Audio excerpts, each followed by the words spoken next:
back to my channel. We got a green arrow, finally. It was a tiny green arrow, but I'm taking it. I'm so happy, so relieved. Fingers crossed this week I can get another green arrow and I will just be over the moon. 2 green arrows in a row, I am praying. Before I get into my team review for this week, please do subscribe to my channel. It's getting me one step closer to my career goal of just going around to football stadiums and reviewing food, because apparently that's my passion in life, I have just recently discovered. So please do hit that subscribe button, because honestly it means so much to me. And now we will look at how my team did this week. Here we go. So 59 points, 6 points above average. Last week I was below average, and the week before I think I scraped above average by 1 point, or I was on average. So this is good going for my team. Go on finding Timo. In my overall rank, I'm within the top 500,000. So slowly but surely getting there.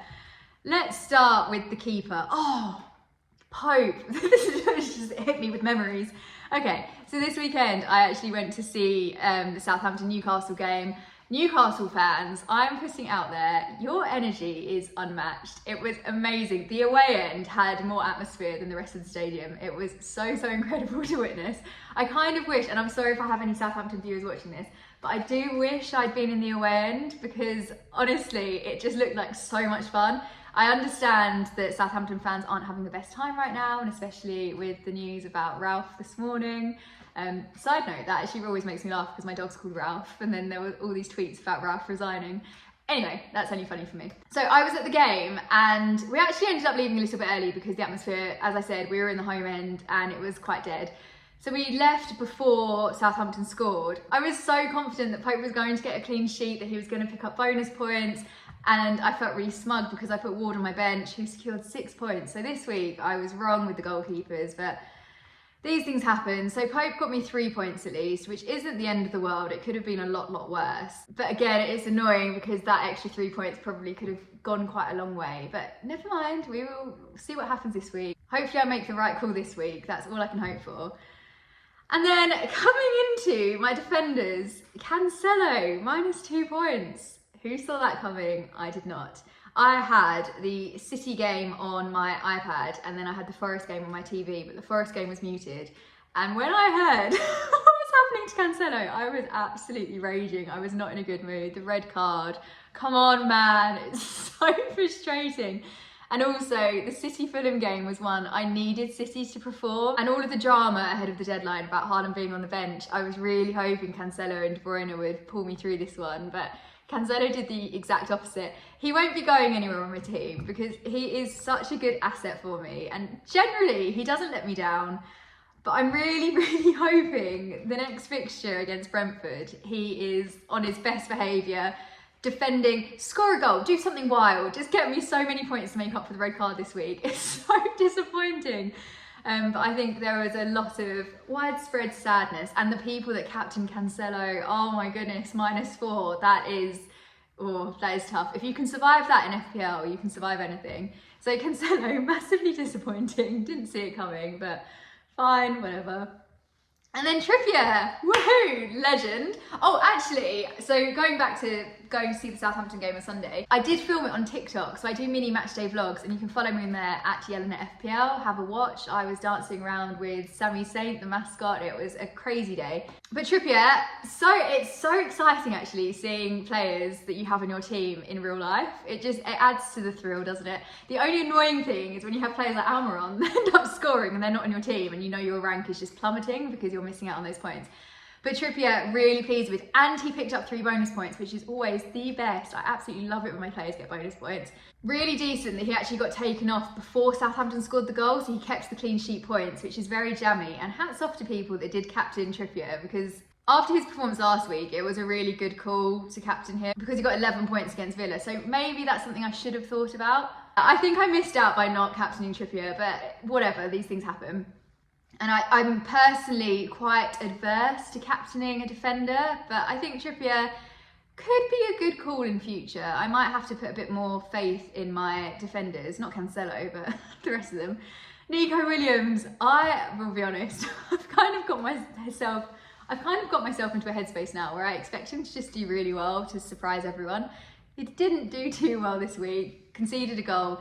That game, the Forest game against Brentford, I'm not going to get into it, but a very frustrating watch. And I think Gibbs White's comments were probably pretty valid. Should we leave it there? I just feel really bad for Forest and I really wanted them to take all 3 points home, but onwards and upwards. They've got more games in the future, we'll be fine. Who are they against this week?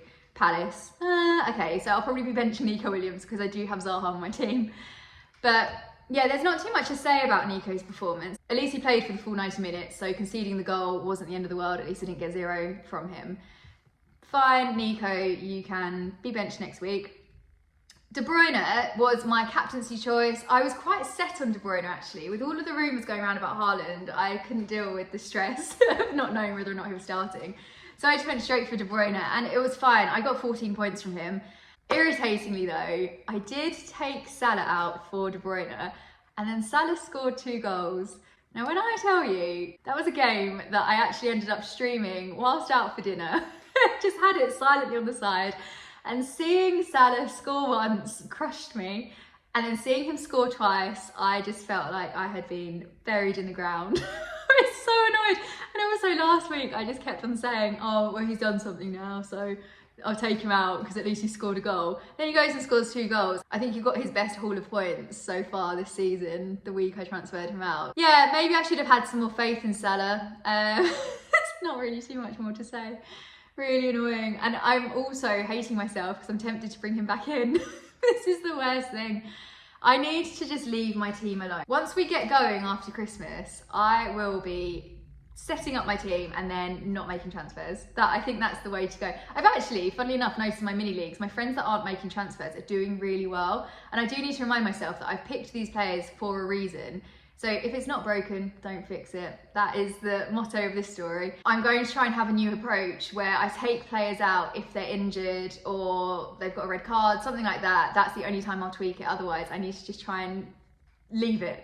Stop making transfers. If I could go back to my past self and say, don't take that -4, I wish I could. He also picked up 2 bonus points, so thank goodness he got that assist because I was sad. I was so very sad watching that game. This weekend of football has been emotional. He was trying so very hard to score, so hats off to the guy.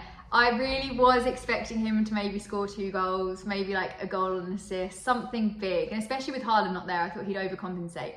Didn't happen, but we will be grateful for the 90 minutes, the assist and the bonus points. And hopefully, if I transfer him out this week, then likelihood is next week he'll just end up doing really well. So I think he will stay, but it's very annoying. So Kevin, the return to the team hasn't been great, but in terms of captaincy on my team, it was a decent choice. It could have been a lot worse. So we'll let him go.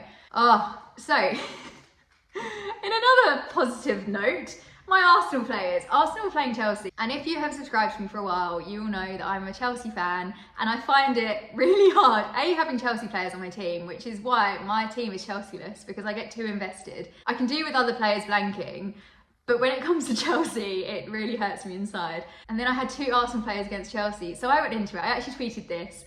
Just turns out I was disappointed all round, really. So Martinelli, 3 points. Arsenal, sadly, very, very sadly, kept a clean sheet. Frustrating. And he played the full 90 minutes. But that was it. That was all we had to go by. And then for Saka, thank goodness he got the assist. That took me up to 5 points. I didn't actually get to watch the game, and it's probably a good thing actually. For Chelsea, come on, we need some vim and vigour. Between the 2 midfielders, I got 8 points, and they will be staying with me. I'm not going to be transferring them out, because their upcoming fixture this week is against Wolves, and I'm feeling confident about that. I am tempted to bring in Jesus for that one, but watch this space, I'm not entirely sure yet. And then, patience is key. I have no patience, but sometimes I do. Who was I patient with? Zaha. Look at him. Played 90 minutes, scored a goal, got an assist, 2 bonus points. Should have been 3 in my eyes, but we will let that one go. 12 points in total. Bloody brilliant. Thank you very much, Zaha. I'm so happy with that. And it's been his best week since, what did I say in my last video? We need a week like Villa. Well, I might not have said that. I'm pretty sure I did. Maybe I did. Anyone that is a loyal viewer, please correct me if I didn't. But I'm going to say that I did. 12 points. Yes, Zaha. And then they are up against Forest this week. And again, I've got a real soft spot for Forest. So Chelsea, big fan. Forest, they were kind of like the second team me and my brother and my dad followed. So again, I feel really sad when things happen to Forest. We'll see how Palace do this week. Fingers crossed it's a decent game. I mentioned before I'll be benching Nico Williams for this one, but I will definitely be playing Zaha. So hopefully Zaha puts on a good performance. But as I said, it would be really nice to see Forest score 5 goals and then we can just be happy all round.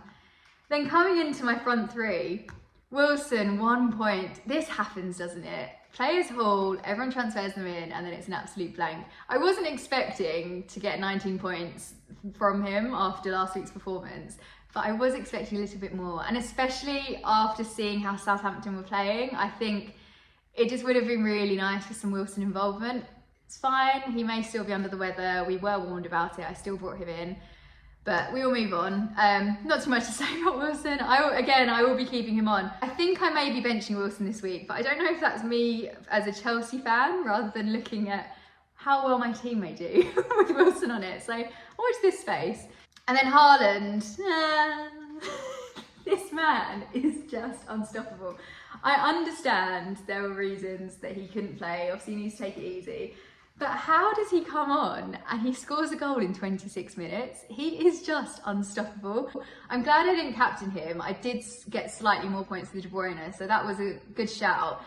But I mean, honestly, could he ever, well, I know he has had weeks where he hasn't scored, but I mean, they're very, very rare. Look at that, few and far between. 2 game weeks so far where he hasn't scored, and in one of them he wasn't even playing. That's incredible stuff. Absolutely phenomenal, this man. And then the Bournemouth game, the fact that he only got an assist. I say only, most players on my team, they get an assist and I'm jumping through the roof. Hopefully for this game against Brentford, he's fully fit, he's starting. I will probably whack the captaincy armband on him again, like old times. He always pulls through. And then Watkins, this is another one. Oh, what a legend. I'm so happy. I couldn't believe my eyes. I had to refresh the app about 3 times. He got an assist. I keep saying, just wait until they do something, and he's done something, and he's done something twice now. So I am absolutely over the moon with Ollie Watkins. He isn't one that I'd necessarily keep on long term, and especially this week they've got Brighton, and then we're going to Liverpool and Spurs. Probably not going to be backing Watkins for that one, and there are other players I would rather bring on. I don't even know how I ended up on Watkins, to be honest, but decent going, really, really pleased. Ollie Watkins, 10 out of 10. Also Villa, another one, very good food by looking at Twitter, so I may go to a Villa game one day, I don't know. And then if we come onto my bench, Emerson, I will be honest, I was quite nervous that Emerson was going to bring in a lot of points just because I benched him. Didn't happen, 1 point. Same with Kilman. Andreas, this one hurt. This one really, really hurt. I have been banging on about Andreas and saying that I should have faith in him because he is actually pulling them out of the bag. And really, I should have thought practically about it. The fact that Mitrovic wasn't playing, I probably should have brought Andreas on. And obviously he went on to score a goal. That 6 points could have gone a long way. It's so frustrating sometimes with FPL because you just don't know. But I mean, when would I ever pick Andreas against City? The fact that Andreas outscored Cancelo and Haaland, and I know Haaland only played 26 minutes, but still, I wouldn't have predicted that whatsoever. So I'm trying to get over it. That one hurt, and I think I need to have more faith in Andreas, but I'm just too scared. So this is the makeup of my team. Ideally, I would love to bring in another Arsenal player, maybe change up my front three, but I can't afford anything. Financially, we're not doing too well at the moment. And the players that I transfer out, the replacements aren't that much better that I'm bringing in. So I know my defenders are the issue, and I think I may look at bringing in a different defender. So someone that I am actually quite keen to play, because at the moment, I'll have Cancelo and Trippier, but out of the remaining 3, I'm not really that excited about them. And we've seen from Trippier, you can get those points from defenders. So something to think about, but do let me know in the comments what you think I should do. Any suggestions are massively welcome. Because I'll be in New York, I won't be uploading a team selection video this week, but obviously I will be tweeting away and probably asking for so much help over on there, so do follow me at Yelena FPL. So there you have it. I should not have gotten rid of Salah. I should have followed my advice of patience is key. Apparently I decided I will remain patient with Ollie Watkins, but not Salah. Oh, anyway. Hopefully De Bruyne will pull something out the bag this week and I will be really, really happy, and Salah will get about 4 points. So if you still own him, I'm sorry, but I'm so miserable not having him. Please do let me know what you think I should do with my team this week, because most of the choices that I want to make, I can't afford, which is very frustrating. But as always, I will post my final team selection just ahead of the deadline over on Twitter at Yelena FPL. Remember, I'm on TikTok, I'm on Instagram, all of the links are in the description below. And please do subscribe if you haven't already, and I'll see you in the next video.